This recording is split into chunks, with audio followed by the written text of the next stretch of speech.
Yeah, I'll talk to you. Go. That's what I've been like as I used to fight when I was younger.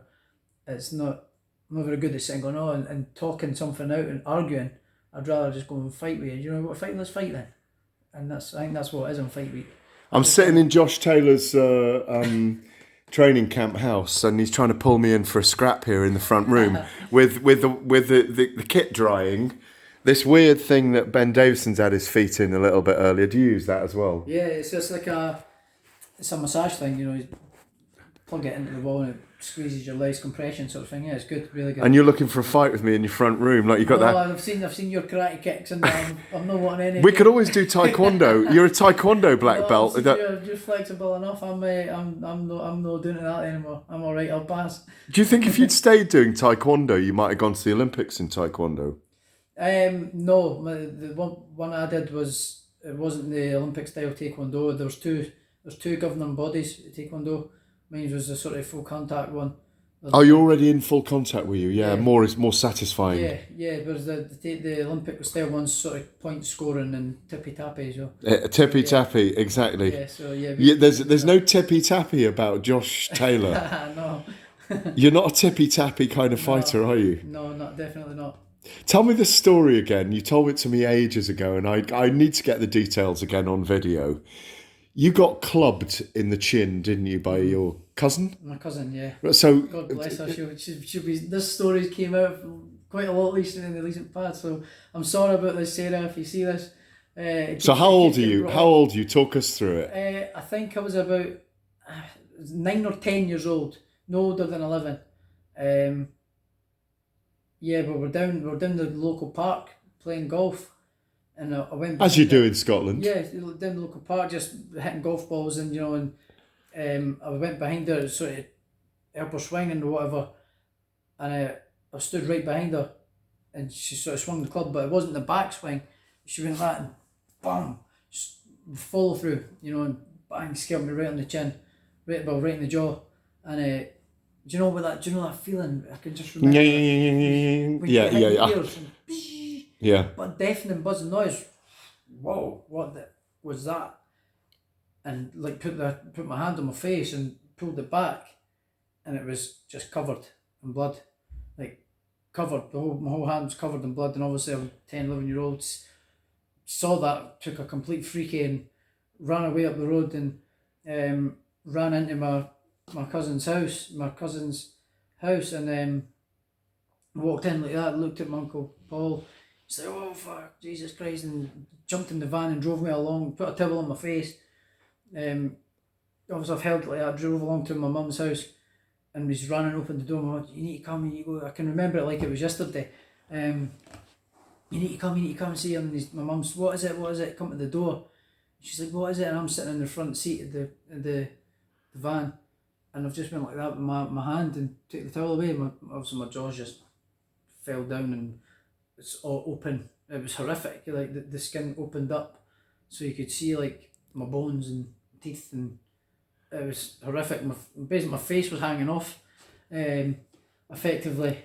So my mum's took a freaky head in hysterics and drove us up to the doctor's surgery. Did she have a moment thinking you'd been stabbed or something? Well, no, or did she knew? No, we're just kids, we're just freak accident, and we went up to the local doctors, and obviously they phoned the ambulance for it to come, and none of the pain kicked in until we were waiting on the ambulance to come when the adrenaline wore off, and I can remember that's when it really started getting sore, and getting in the back of the ambulance, and I was starting to get a bit with the pain, but sort of I've got to go to sleep with the pain. And then obviously jumped to the back of the van, got in the laughing gas. I was fine, brand new, all the way up to the hospital, and then straight in, and then next obviously took me in straight away and put me under and wake up and had my face all rebuilt. It was out here for weeks.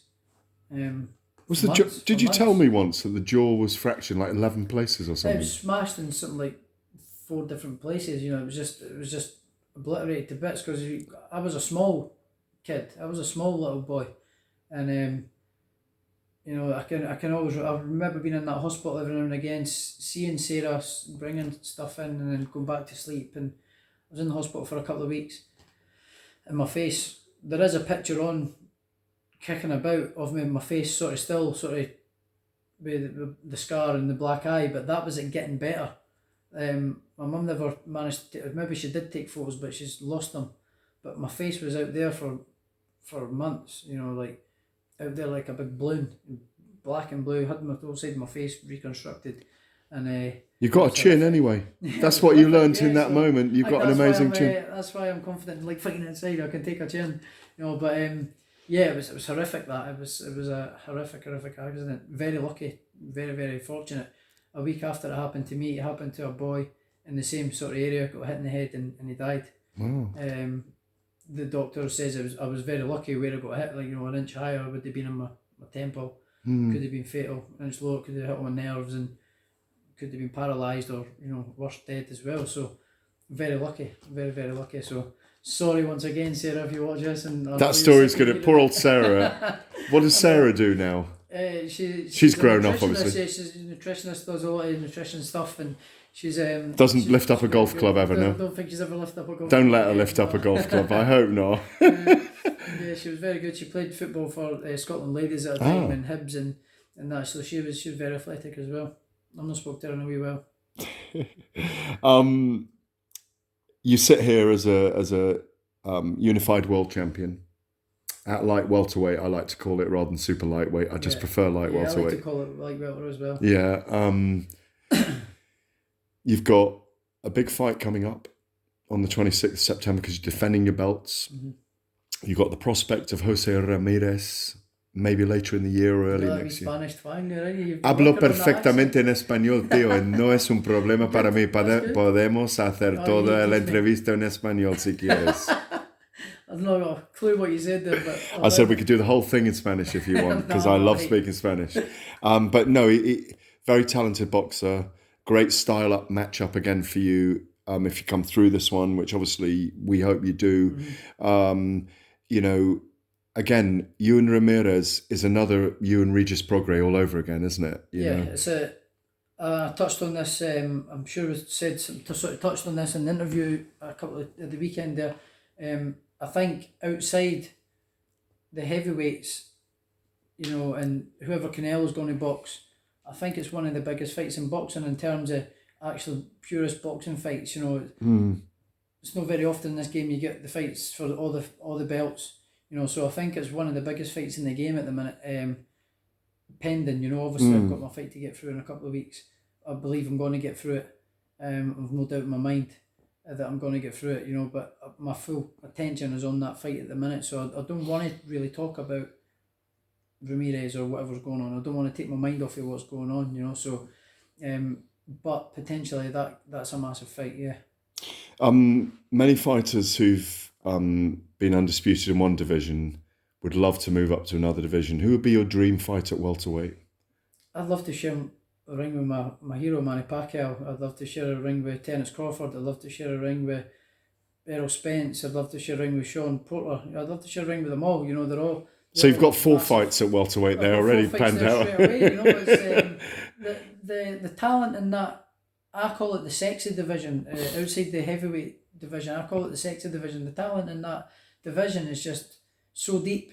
You know, so many top level fighters in that division. It's unbelievable. So I'll not be short of any big fights out there if I move up and challenge for another world title. I'll not be short of any fights, I don't think. Even non-title fights are still massive fights in that division. So yes, it's the future is bright, certainly. Who's the number one heavyweight in the world for you, Josh? At the minute for me, it's the big man Tyson Fury. I just think, you know, he's the way he's come back, you know, jump straight. Obviously, a couple of fights, you know, comeback fights to come in, and then jump straight into that fight with Wilder. Done well. I thought he won that first fight. You know, even with the knockdown, I still thought he won the fight, and then just dominated him in the second fight. You know, so I think he's going to take, and he showed that he's just unpredictable. You know, he's you don't know. I don't even think he knows what he's going to do. So how can you plan for someone that is so unreadable, you know, unpredictable. You know, I think his boxing is just second to none. You know, I think that fight with Joshua has to happen. It's a huge fight. We can't miss it, can we? We've got to see it. Yeah. If it doesn't happen, it's it's just It's a terrible travesty. Yeah. It's just a joke if it doesn't happen, because I think it's a very, very good fight. You know, it's at times I think it's probably I think 60-40 Tyson Fury. You know, in terms of boxing wise, I don't think there's anybody that can beat Tyson Fury, but Joshua is very good at combination punching. And he puts He's a great finisher as well. Yeah, Great finisher. Great finisher. And Yeah. he's very good at sort of mid to short range, like his uppercut, left hook, and his variation of punches when he's inside and powerful, carries a power right through all the combination as well. So if it goes to that and then it gets him close and Josh catches him, it could be game over. And he's certainly on his backside, you know. And then if he gets up, you know, Joshua's not the type of fighter to stand off and box you. He'll jump in and try and finish you. Like you said, he's a great finisher. So it's a very, very good fight and very, very interesting fight. So I think that fight has to happen sooner rather than later, I think. Final one, just a very short answer. The two young Ben and Eubank, Conor Ben, Chris Eubank Jr., will they both become world champions? I think I'm not too confident that Chris Eubank will become a world champion at super middleweight. I don't think he's big enough for the weight. But at middleweight, maybe? Maybe at middleweight, yeah. But at super middleweight, I think he's a little bit too small. He is a very good fighter, don't get me wrong. I'm not taking nothing away for Chris. I think he's a very good fighter. But I don't think in the current pool that he's in super middleweight, I don't think he'll... And Conor Ben? Conor Ben, yeah, I think he can become world champion. I think he's a very good fighter.